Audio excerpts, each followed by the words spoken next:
Hi hello friends, ఈ వీడియోలో మనం వచ్చేసి 9th జూలై 2022కి సంబంధించిన పేపర్ అనాలిసిస్ గురించి అయితే డిస్కషన్ చేద్దాం. ఎవరైతే state and central level government జాబ్స్కి ప్రిపేర్ అవుతున్నారో వాళ్ళందరికీ కూడా మన ఛానల్ తరపు నుండి వస్తున్న paper analysis, current affairs, additional GK videos చాలా యూస్ఫుల్గా ఉంటాయి. అండ్ కాబట్టి ఈ వీడియో ఎండ్ వరకు చూడండి, చాలా ఇన్ఫర్మేషన్ అయితే ఉంది, అది మీకు చాలా యూస్ఫుల్ అవుతుంది. గైస్, ఎవరైతే కాంపిటేటివ్ జాబ్స్కి ప్రిపేర్ అవుతున్నారో గవర్నమెంట్కి సంబంధించి మన ఛానల్ ద్వారా వస్తున్న కరెంట్ అఫైర్స్, పేపర్ అనాలిసిస్కి సంబంధించి మన దగ్గర 2021 జనవరి నుండి 2022 జూన్ వరకు కూడా మన దగ్గర అప్డేటెడ్ కరెంట్ అఫైర్స్ ఉన్నాయండి. అయితే మన ఛానల్ ద్వారా ఒక ఆఫర్ అయితే ప్రొవైడ్ చేస్తున్నాము. 12 నెలల కరెంట్ అఫైర్స్ పీడిఎఫ్లు గుర్తుపెట్టుకోండి. 2021 జనవరి 2022 జూన్ ఈ మధ్యలో 12 నెలల యొక్క కరెంట్ అఫైర్స్ని మీకు కేవలం 200 రూపాయలకి ఇవ్వడం జరుగుతుంది. అండ్ ఎవరికైనా ఒకవేళ 25 రూపాయలకి ఒక్క మంత్ 25 రూపాయలకి ప్రొవైడ్ చేస్తుంది, అలా బై చేయొచ్చు. లేదా 12 నెలలది ఆఫర్లో 200కి బై చేయొచ్చు.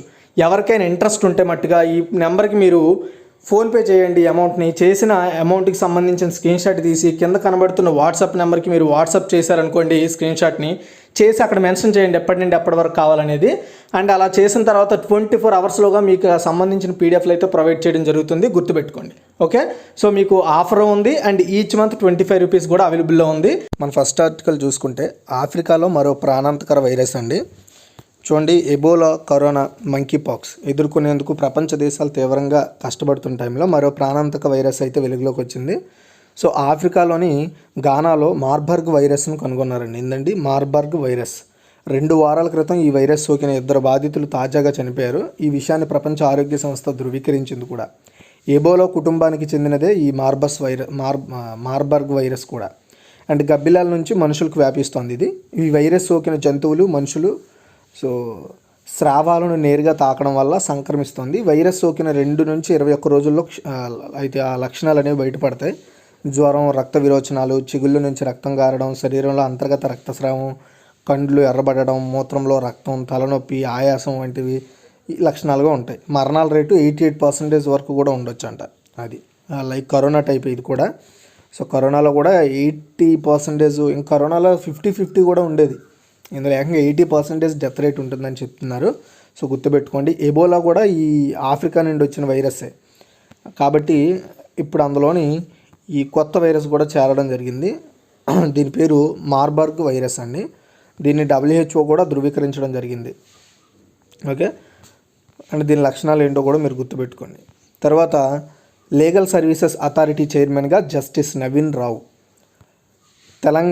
తెలంగాణ స్టేట్కి సంబంధించి ఆ స్టేట్ లీగల్ సర్వీసెస్ అథారిటీ చైర్మన్గా హైకోర్టు జడ్జి అయిన జస్టిస్ పి నవీన్ రావును ప్రభుత్వం నామినేట్ చేసింది. ఈ మేరకు న్యాయశాఖ కార్యదర్శి నందికొండ నరసింహరావు ఉత్తర్వులు ఇచ్చారు. ఈ ఉత్తర్వుల ప్రకారం ఈ ఏడాది జూన్ 28 నుంచి ఈ పర్టికులర్గా ఈ ఉత్తర్వులు అనేవి జారీ అవుతాయి. అంటే అప్పటి నుండి ఈయనే జస్టిస్ పి నవీన్ రావే so state legal services authority చైర్మన్గా ఉన్నారనమాట. ఓకే, గుర్తుపెట్టుకోండి. తర్వాత ఇక్కడ మీరు చూసుకున్నట్టయితే HALతో సాఫ్రాన్ దోస్తీ అండి. హెలికాప్టరు ఇంజన్ను అభివృద్ధి పరుస్తోంది. ఇక్కడ చూడండి, దీనికి ఇది రిలేటెడ్ అనమాట. సో ఇటీవల హైదరాబాద్లో ఎయిర్ క్రాఫ్ట్ ఇంజన్ MRO సదుపాయాన్ని ప్రారంభించిన ఫ్రాన్స్కి చెందిన aerospace company saffron helicopter engines లేటెస్ట్గా భారత ప్రభుత్వానికి చెందిన హిందుస్థాన్ ఏరోనాటిక్స్ లిమిటెడ్తో ఒక జాయింట్ వెంచర్ని ఏర్పాటు చేయడానికి, అంటే ఈ 2 సంస్థలు కలిపి ఏర్పాటు చేయబోయే ఒక కొత్త సంస్థని జాయింట్ వెంచర్ అంటాం. సో ఒక కొత్త జాయింట్ వెంచర్ని ఏర్పాటు చేయడానికి ఒప్పందంపై సంతకాలు చేసుకున్నారండి హిందుస్థాన్ ఏరోనాటిక్స్ లిమిటెడ్ వాళ్ళు, సాఫ్రాన్ హెలికాప్టర్ ఇంజన్స్ వాళ్ళు. ఈ సాఫ్రాన్ హెలికాప్టర్స్ ఇంజన్స్ అనేది ఫ్రాన్స్కి చెందిన ఒక ఏరోస్పేస్ కంపెనీ. ఈ కొత్త జాయింట్ వెంచర్ అనేది కొత్త హెలికాప్టర్ ఇంజన్లను అభివృద్ధి పరుస్తుంది. సో హెలికాప్టర్ ఇంజన్లు అభివృద్ధి పరచడంతో పాటు ఉత్పత్తి, సేల్స్, సపోర్టు కార్యకలాపాల్లో నిమగ్నమవుతుంది. 13 టన్నుల IMRH అంటే ఇండియన్ మల్టీ రోల్ హెలికాప్టర్తో సహా దేశ రక్షణ శాఖ కోసం భవిష్యత్ హెలికాప్టర్ల రూపకల్పన, తయారీ జాయింట్ వెంచర్ ప్రధాన లక్ష్యమని HAL అనేది తెలిపింది. ఇప్పటికే HAL సాఫ్రాన్ హెలికాప్టర్ ఇంజన్స్ మధ్య పలు భాగస్వామ్యాలు కూడా ఉన్నాయి. అయితే HAL ఉత్పత్తి చేసే హెలికాప్టర్లు ధ్రువ్, రుద్ర లైట్ కాంబాట్ హెలికాప్టర్ల కోసం ఇంజన్లు అందించే శక్తి ఇంజన్ ఈ 2 సంస్థల భాగస్వామ్యం మధ్య నెలకొంది. ఇప్పటి వరకు 500కు పైగా శక్తి ఇంజన్లను ఉత్పత్తి చేసినట్లుగా HAL చెప్తుంది. అంటే సో హెలికాప్టర్ల వాటిల్లో లేటెస్ట్ వెర్షన్లు తయారు చేయడానికి సో వీళ్ళిద్దరూ కలిసి ఫ్యూచర్లో బంద్ చేస్తారు. తర్వాత 5 ఏళ్లలో పెట్రోల్కు స్వస్తి. చూడండి, వచ్చే 5 ఏళ్లలో మన ఇండియాలో పెట్రోల్ వినియోగాన్ని దాదాపు ఆపేయాలనే ఉద్దేశంతో, అంటే దానికి ప్రత్యామ్నాయంగా, సో దానికి ఆల్టర్నేటివ్గా, పెట్రోల్కి ఆల్టర్నేటివ్గా బయో ఎథనాలు, గ్రీన్ హైడ్రోజన్ వంటి కొత్త ఇతర ఇంధనం అందుబాటులోకి వస్తుందని కేంద్ర రోడ్డు రవాణా శాఖ మంత్రి నితిన్ గడ్కరీ గారు ప్రకటించారు. మహారాష్ట్రలోని విదర్భ జిల్లాలోని బయో ఇథనాల్, గ్రీన్ హైడ్రోజన్ తయారీ పరిశ్రమలు నెలకొల్పామని, త్వరలో ఉత్పత్తి కూడా స్టార్ట్ చేస్తామని చెప్తున్నారు. ఎలక్ట్రిక్ వాహనాలు ఇప్పటికే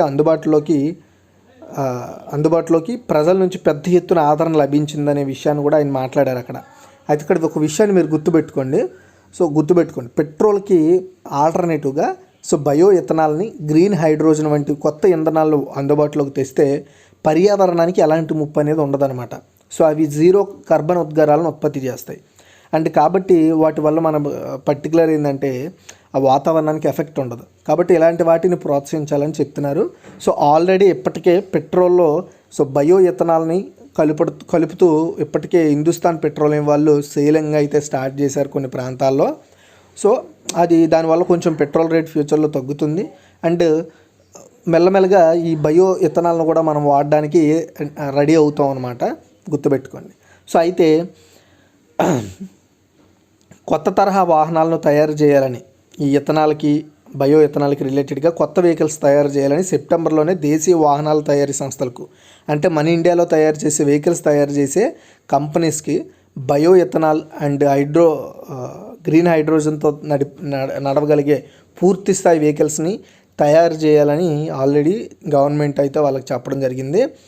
సో అయితే వివిధ వాహనాల్లో సాంప్రదాయంగా వాడే ఐసీ ఇంజన్లకు బదులు భవిష్యత్తులో ఫ్లెక్స్ ఫ్యూయల్ ఇంజన్లను తయారు చేయాలని అడిగారట. బయో ఇథనాల్ తయారీ, దానివల్ల కలిగే ప్రయోజనాలను ప్రజలకు వివరిస్తామని, శిలాజ ఇంధన వినియోగాన్ని మున్ముందు ప్రోత్సహించబోమని చెప్తున్నారు. అంటే లైక్ పెట్రోలు, డీజిల్ ఇలాంటి వాటిని ఎంకరేజ్ చేయరు. ఎందుకంటే ఇవి మనకి కార్బన్ ఉద్గారాలను అధిక స్థాయిలో వాతావరణంలోకి రిలీజ్ చేస్తూ ఉంటాయి. దానివల్ల మొత్తం వాతావరణానికి చాలా ఎఫెక్ట్ చూపిస్తుంది.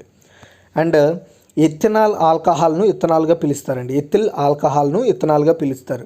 ఇది సహజ సిద్ధంగా లభించే రసాయనిక పదార్థం. ఇది న్యాచురల్గా దొరుకుతుంది. కిరోసిన్, గ్యాసోలిన్ వంటి వాటిలో ఉన్న ఇథనాల్లో ఆక్టేన్ పరిమాణం చాలా ఎక్కువ. అందువల్ల కార్బన్ ఉద్గారాల విడుదల చాలా తక్కువ స్థాయిలో ఉంటాయి. అండ్ పెట్రోలు, డీజిల్ కన్నా మెరుగైన ఇంధనంగా ఈ ఇథనాల్ అనేది వర్క్ అవుతుందట. పెట్రోల్లో ఇథనాల్ని కలిపి వాడటం, అంటే ఇథనాల్డ్ బ్లెండెడ్ పెట్రోల్ అంటారు. ఇప్పటికే చాలా దేశాల అమల్లో ఉంది. మన దేశంలో ఈ తరహా ఇంధనం కొన్ని చోట్ల విక్రయిస్తున్నారు, చెప్పాను కదా నేను ఆల్రెడీ. అయితే ఫ్యూచర్లో ఇదే ప్రధాన ఇంధనంగా వాడకంలో తీసుకురావాలనేది గవర్నమెంట్ టార్గెట్. అయితే పెట్రోల్లో ఇథనాల్ని ఎంత పరిమాణంలో కలపాలనేది ఒక క్వశ్చన్. వివిధ దేశాల్లో వివిధ పరిమాణాన్ని అనుసరిస్తున్నారు. అయితే E90, E85 పద్ధతిని వాడుతున్నారనమాట. అంటే పెట్రోల్లో 10 లేదా 15% ఇథనాల్ కలపాలి. ఉదాహరణకు E90 అంటే 1 లీటర్ ఇంధనంలో 90% పెట్రోల్ ఉంటే మిగతా 10% ఇథనాల్ని కలపాలి. అదే E85 అంటే సో 85% పెట్రోల్ ఉండాలి, మిగతా ఏదైతే 15% ఉందో అది ఇథనాల్ ఉండాలన్నమాట. ఇలా వాడుతున్న ఇప్పటికీ ప్రపంచ దేశాలు. ఇలా సిద్ధమైన ఇంధనాన్ని ఇథనాల్ బ్లెండెడ్ పెట్రోల్గా పిలుస్తారండి. ఇలా పెట్రోలు, ఇథనాల్ కలపడాన్ని సో ఇథనాల్ బ్లెండెడ్ పెట్రోల్ అంటారు. అమెరికా, బ్రెజిల్ వంటి దేశాల్లో ఏకంగా E70, E75 ఇంధనాన్ని విస్తృతంగా వాడుతున్నారు. E70 అంటే ఏంటి? ఇందులో 70% పెట్రోల్ ఉంటుంది, మిగతా 30% వచ్చేసి ఇథనాల్ ఉంటుంది. E75 అంటే 75% వచ్చేసి పెట్రోల్ ఉంటుంది, మిగతా 25% వచ్చేసి ఇథనాల్ ఉంటుంది అనమాట. ఓకే. అయితే భారత్లో 2023 ఏప్రిల్ నాటికి E25 అంట, అర్థమవుతుందా? E25 అంటే 20% ఇథనాల్ అనమాట. ఇక్కడ చిన్న చేంజ్ చేశారు. ఇప్పటివరకు మనం ఏం చెప్తున్నాము, E70, E75 అంటే ఎక్కువ మెజారిటీ పెట్రోల్ ఉండాలి. కానీ మన ఇండియన్ గవర్నమెంట్ సో 80% తీసుకురావాలి 2023 కల్లా అని చెప్తుంది. సో కేంద్ర పెట్రోలియం, సహజ వాయువుల శాఖ మంత్రి హర్దీప్ సింగ్ పూరి గతంలో ప్రకటించిన విషయం తెలుసు దీని గురించి, అది గుర్తుపెట్టుకోండి. సో అయితే కార్బన్ ఉద్గారాలను వెలువరించని ఎలక్ట్రానిక్ వాహనాలు, హైడ్రోజన్తో నడిచే వెహికల్స్ని సులువుగా, చౌకగా ఇథనాల్ వాడే వాహనాలను తయారు చేయవచ్చు. ఈవీ హైడ్రోజన్ వాహనాలు తయారు చేయాలంటే ఇప్పటి వరకు వినియోగిస్తున్న వాహనాల్లోని ఇంజన్లలో మామూలు మార్పులు చేయక తప్పదు. అంటే ఇది ఎక్కువ పెట్టుబడితో కూడిన పనే. కానీ ఇథనాల్ మిళిత పెట్రోల్ వాడేందుకు సరికొత్త వాహనాలు తయారు చేస్తే సాల్వ్ అయిపోద్ది కదా. కొత్త వాటిలో మోడిఫై చేసే కంటే వీటిని అవి కంటిన్యూ చేస్తూ కొత్తగా ఇప్పుడిప్పుడు వస్తున్న వెహికల్స్లో ఇథనాల్తో నడిచే వెహికల్స్ని తయారు చేయడం చాలా ఉత్తమం. అయితే సాంప్రదాయ ఇంజన్లలో చిన్నపాటి మార్పులు చేస్తే సరిపోద్ది. అండ్ అందువల్ల తయారీ సంస్థలకు అది పెట్టుబడుల సమస్య కాదు. అందువల్ల ఇథనాల్తో నడిచే వాహనాల ధరలు మిగతా వాటితో పోలిస్తే చాలా తక్కువగా ఉంటాయి. కాబట్టి వినియోగదారుల నుంచి ఆదరణ లభిస్తుందనేది ఓ అంచనా.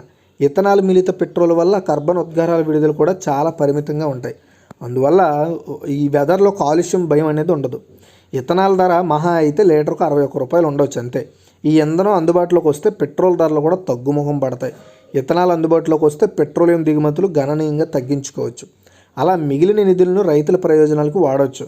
ఈ నేపథ్యంలో ఫ్లెక్స్ ఫ్యూయల్ వెహికల్స్ FFV అంటారు, flex fuel strong hybrid electric vehicles FFV SHEV వీటిని తయారు చేయాలని మన ఇండియాలో ఉండే వెహికల్స్ కంపెనీస్కి ఆల్రెడీ గవర్నమెంట్ అయితే చెప్పింది ఇలాంటి తయారు చేయండి అని.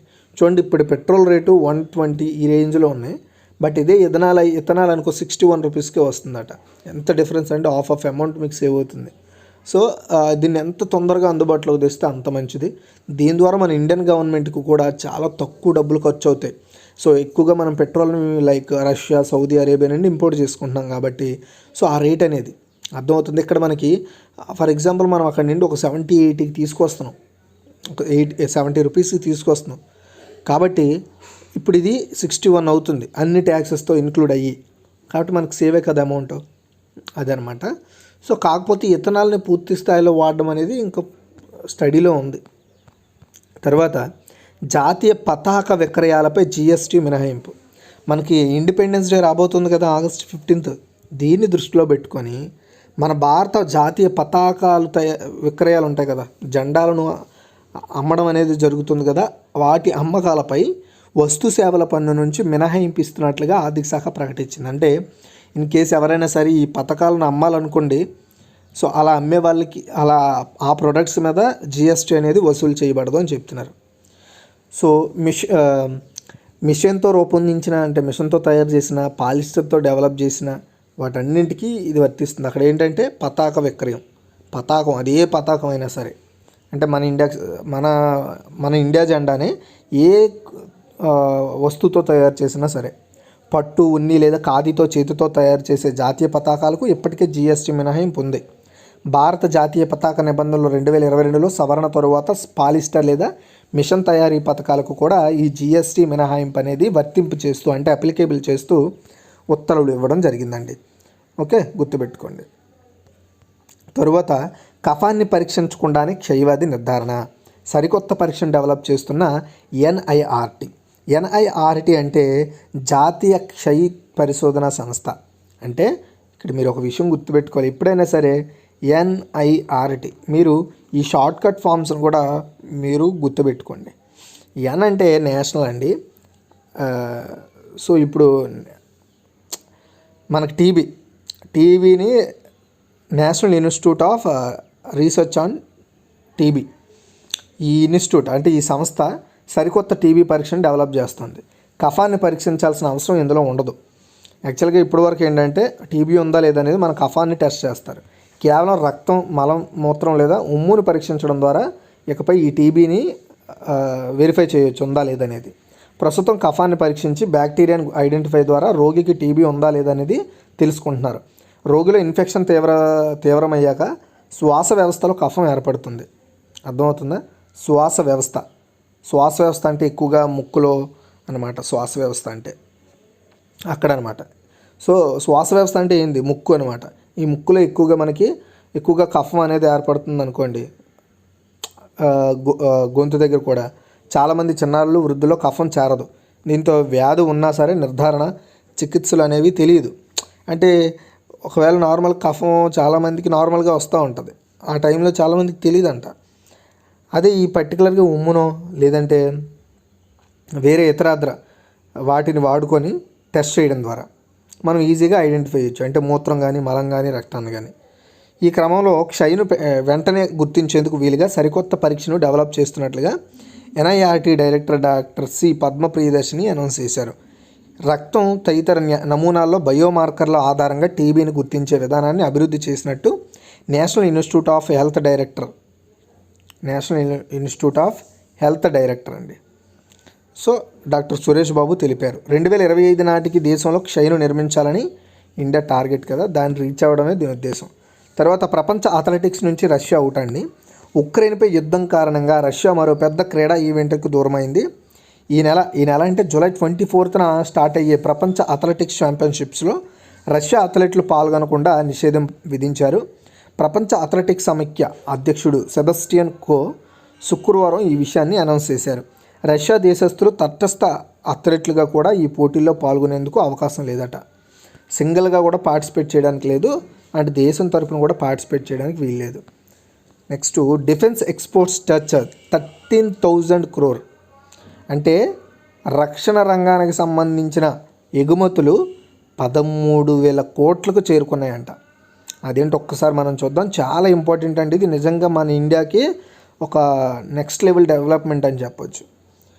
India's defence exports for 2021-22 were estimated at 13,000 crore, the highest ever. Sanjay Jaju, additional secretary in the defence ministry, said here on Friday. అయితే ఇతను ఏం చెప్పారు, ఇండియాకి సంబంధించిన రక్షణ రంగ ఎగుమతులు 2021-22లో 13,000 కోట్లకి చేరుకున్నాయి. అంటే ఇప్పటి వరకు ఇదే అతి ఎక్కువ, హైయెస్ట్. ఈ విషయాన్ని మినిస్ట్రీ ఆఫ్ డిఫెన్స్లో అడిషనల్ సెక్రటరీగా ఉన్న సంజయ్ జాజు అనౌన్స్ చేశారండి. The US was a major buyer as also nations in south east Asia, west Asia and Africa.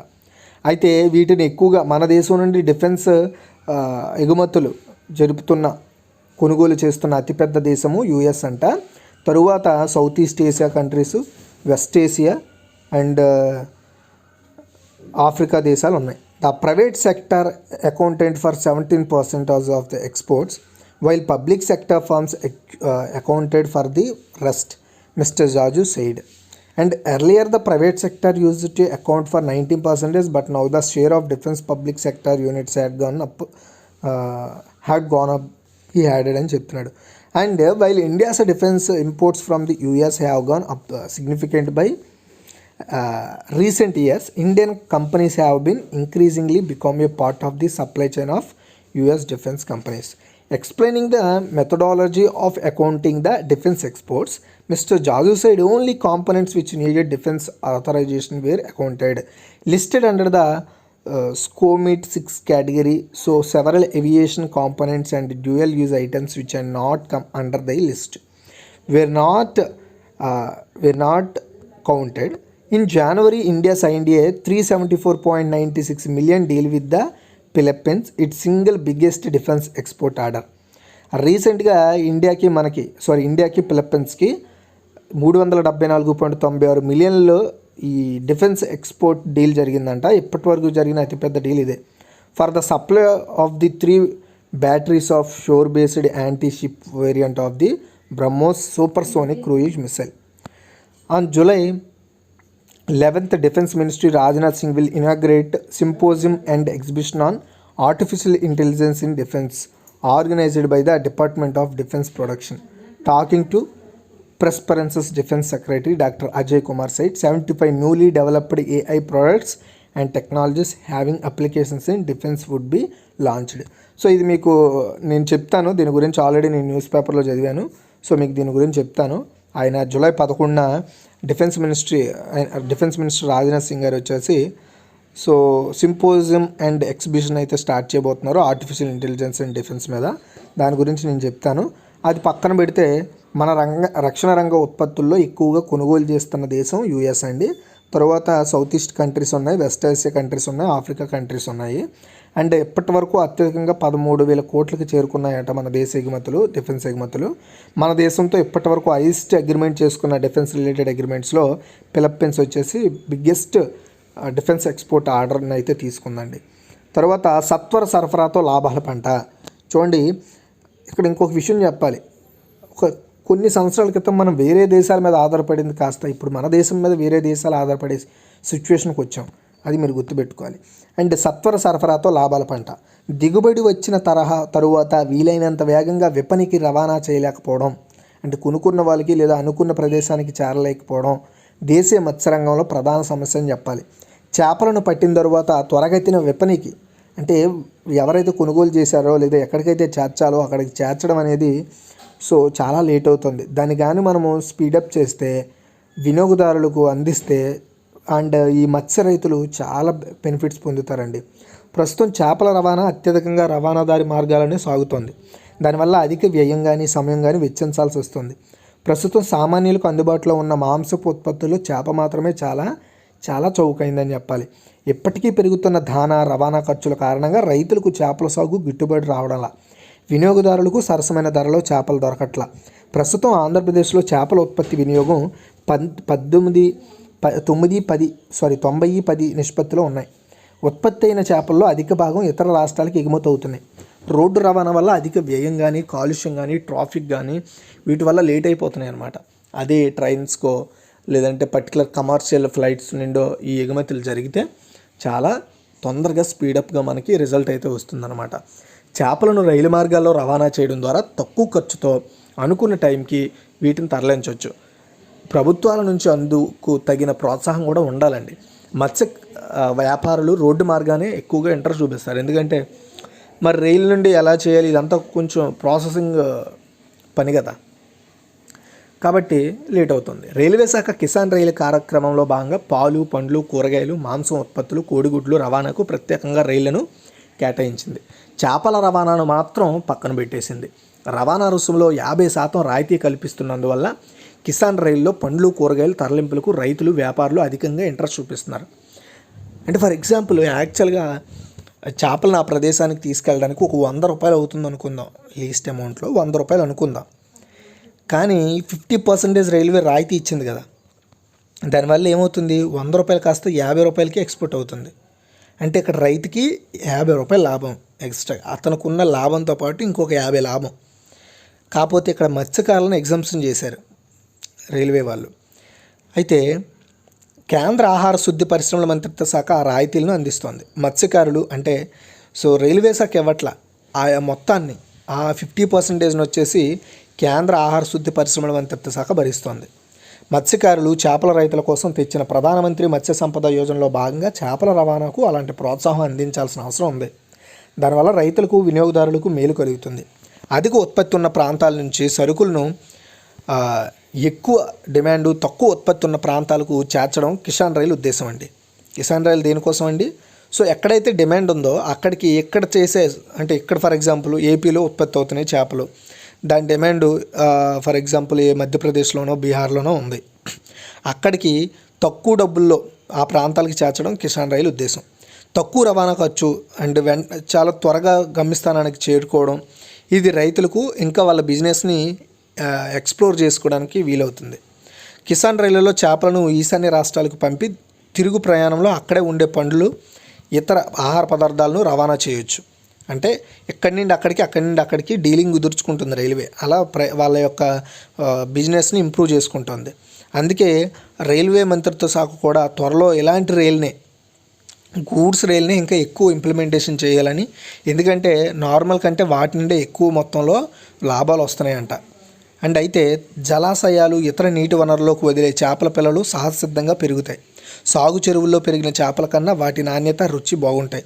ఆ చేపలకు పశ్చిమ బెంగాల్, ఈశాన్య రాష్ట్రాల్లో గిరాకీ ఎక్కువగా ఉండడం వల్ల అధిక రేట్ అనేది దొరుకుతుంది ఆ చేపలకి. చేప పునరుత్పత్తి ఏకకాలంలో జరగడం, దాదాపు అన్ని నీటి వనరులు వర్షాధారం కావడంతో ఏప్రిల్, మే మాసాల్లో ఒకేసారి దిగుబడి వస్తుంది. దానివల్ల మత్స్యకారుల పరిశ్రమ తగిన ఫలితం దక్కట్లా.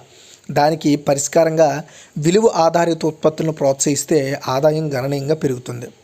భారత వ్యవసాయ పరిశోధన మండలి ICMR అనుబంధ మత్స్య పరిశోధనా సంస్థలు ఎప్పటిదాకా మత్స్య ఉత్పత్తుల దిగుబడి పెంపు, వాటి యొక్క పునరుత్పత్తి, వ్యాధుల నివారణ వంటి వాటిపైనే అధికంగా దృష్టి పెట్టాయి.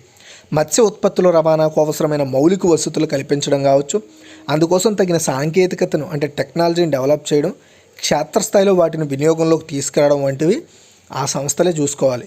మన ఇండియాలో ఒక్కో జాతీయ మత్స్యరంగ అభివృద్ధి మండలి మినహా మిగిలిన సంస్థలు అవి నెలకొని ఉన్న రాష్ట్రాల్లోని సమస్యలపైన అధికంగా దృష్టి పెడతాయి. బతికి ఉన్న మత్స్య ఉత్పత్తులను రోడ్డు, ఆకాశ మార్గాల్లో రవాణా చేయడానికి అవసరమైన టెక్నాలజీని తుర్కీ అభివృద్ధి చేసిందండి. దాని ద్వారా ఇతర దేశాలకు ఎగుమతుల్లో ఏటా 100% వృద్ధి సాధిస్తోంది. మన పొరుగున ఉన్న బంగ్లాదేశ్లోని జాతీయ మత్స్య పరిశోధన సంస్థ గత 2 దశాబ్దాల్లో క్షేత్రస్థాయిలో చేపల రైతులకు విస్తృత టెక్నాలజీని అందుబాటులోకి తెచ్చింది. దాంతో బేరీజు వేసుకుంటే మన సంస్థల వెనుకబాటుతనం అర్థమవుతుంది. దేశీయంగా మత్స్య అంటే తేడా చూసుకుంటే మన బంగ్లాదేశ్కి మనకి దేశీయంగా మత్స్య పరిశోధన సంస్థల్లో ఎక్కువగా ఇన్నోవేషన్ లేకపోవడం అండ్ అదేవిధంగా మంచి పార్ట్నర్షిప్ లేకపోవడం లేదా కొలాబరేషన్ లేకపోవడం, వ్యవస్థాపకత వంటి వాటిని పెంపొందించడానికి పాలకులు తక్షణం చొరవ తీసుకోవాలి. క్షేత్రస్థాయి సంస్థలకు తగిన పరిష్కారం కనుగొనేలా కార్యాచరణ తీసుకోవాలి. దాని ద్వారా మత్స్య రైతులకు విస్తృత ప్రయోజనం కలిగి వారి ఆదాయాలు అండ్ ఇతోధికం కావడానికి అవకాశం ఉంటుంది. మీరు గమనించండి, మీరు ఎప్పుడైనా మీ దగ్గరలో ఎక్కడైనా పోర్ట్ ఉంటే ఆ పోర్ట్కి వెళ్ళండి. సో మీరు నార్మల్గా వేరే దగ్గర కొనడం పోర్ట్లో కొంటే మీకు చాలా వ్యత్యాసం తెలుస్తుంది అనమాట.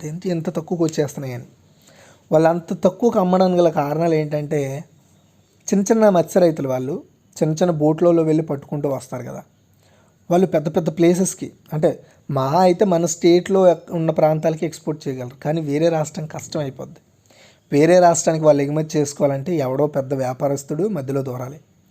అదే స్వయంగా రైతులే ఆ పని చేపట్టాలంటే తక్కువ డబ్బుతో కూడుకున్న వ్యవహారం కాదు. అందుకే అంత తక్కువకి అమ్మేస్తూ ఉంటారు. మరి తెచ్చిన దాన్ని పోగొట్టుకోవడం, మరి వాళ్ళ వృత్తి అదే కాబట్టి తప్పదు. కాబట్టి అలాంటి వాళ్ళకి సో వాటికి పర్టికులర్ కాస్ట్ లభిస్తూ మిగిలిన వాటిని వృధాగా పోనివ్వకుండా లేదా చీప్గా అమ్మేయకుండా లేదా కొన్నిసార్లు పడేస్తారు కూడా. నేను చాలాసార్లు అబ్జర్వ్ చేశాను. మెజారిటీ పీపుల్ పడేస్తారు. మరి టైం అయిపోయింది అనుకోండి, ఎవడు కొండ పోతాయి అవి దాచి.